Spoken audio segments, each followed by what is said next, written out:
દાહોદ જિલ્લાના ગોવિંદગુરુ લીંબડી તાલુકાથી મધ્યપ્રદેશ જવાનો હાઈવે બિસ્માર હાલતમાં.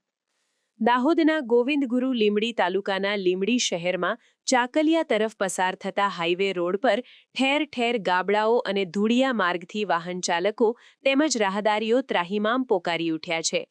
દાહોદ જિલ્લાના ગોવિંદગુરુ લીંબડી શહેરથી ચાકલિયા થઈ મધ્યપ્રદેશ તરફ જતો હાઈવે છેલ્લા કેટલાક વર્ષોથી બિસ્માર હાલતમાં જોવા મળી રહ્યો છે. સ્થાનિક લોકો અને વાહન ચાલકો માટે હાઈવે જોખમી બનવા પામ્યો છે.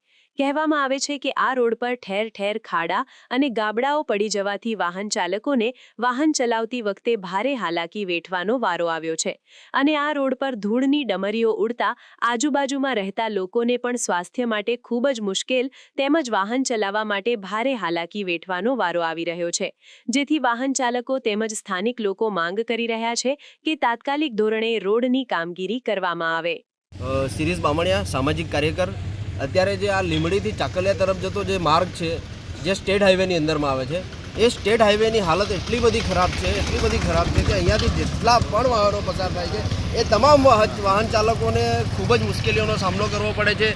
આ રોડ ઉપર ધૂળની ડમરીઓ ઉડે છે. એ ધૂળની ડમરીઓના કારણે ઘણી પ્રકારના લોકોને સ્વાસ્થ્યના જોખમો પણ ઊભા થાય છે અને અહીંયા એટલા બધા ખાડા છે આ રોડ ઉપર કે તમે કોઈ વાહન ચાલક જો આ ખાડા ટાળવા જાય ને તો ઘણીવાર એક્સિડન્ટ થાય છે. કોઈક વાહન ચાલકો પડી જાય છે, કોઈક મોટી ગાડી અને નાની ગાડીનું એક્સિડન્ટ થાય છે. ગઈકાલે જ એક ફાઇનાન્સવાળા ભાઈ અહીંયા પડી ગયા, આ ખાડાની અંદર પડી ગયા.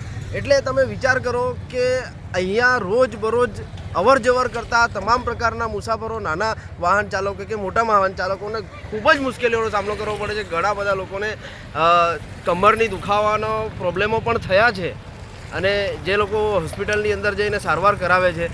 તો મારી તંત્રને એટલી અપીલ છે કે આ રોડ સારો બની જાય.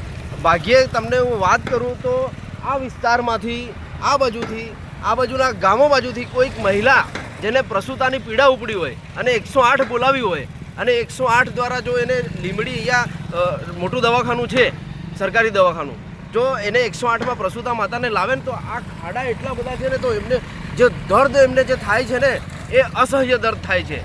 એટલે ગાડીની અંદર એક પ્રસૂતા માતાને એક સ્વાસ્થ્યના જોખમની રૂપે તમે દેખો તો એટલી બધી તકલીફો થાય છે કે સામાન્ય નાગરિક હોય કે કોઈક પેશન્ટ હોય કે પછી દરેક પ્રકારના લોકોને ખૂબ જ તકલીફનો સામનો કરવો પડે છે. એટલે અમારી તંત્રને એટલી અપીલ છે, ખાસ કરીને દાહોદ જિલ્લાના R&B માર્ગ અને મકાન વિભાગના જે જવાબદાર અધિકારીઓ છે એ જવાબદાર અધિકારીઓ એકવાર આ રોડ પર આવીને નિરીક્ષણ કરી જાય અને આગળ ઘણા બધા નિરીક્ષણો કર્યા હશે એમને કદાચ. જેટલી પણ વાર રોડ બને છે, જેટલી પણ વાર રોડ રિપેર થાય છે, પરંતુ ટૂંક જ સમયની અંદર, બિલકુલ ટૂંકા સમયગાળામાં આ રોડની હાલત બિલકુલ ખરાબ થઈ જાય છે. તો હું એમ પૂછવા માગું છું કે તમે જે કામગીરી કરો છો એ કામગીરીની ગુણવત્તા કેટલી? ગુણવત્તાયુક્ત કામગીરી થાય, સારી કામગીરી થાય, કોઈ પણ લોકોને કોઈ પણ પ્રકારની આ રોડના લીધે તકલીફ ના ઊભી થાય એવો રોડ અને બનાવે R&B વિભાગ અને સરકારની વાહવાહી લૂંટે એવું અમે ઈચ્છીએ છીએ. સમાચારની અવનવી અપડેટ જોતા રહો નિખરતા ગુજરાત ન્યૂઝ સાથે. નિખરતા ગુજરાત ન્યૂઝને લાઇક, શેર, સબસ્ક્રાઇબ કરો અને બેલ આઇકન દબાવીને સમાચારની ઝડપી માહિતી મેળવો.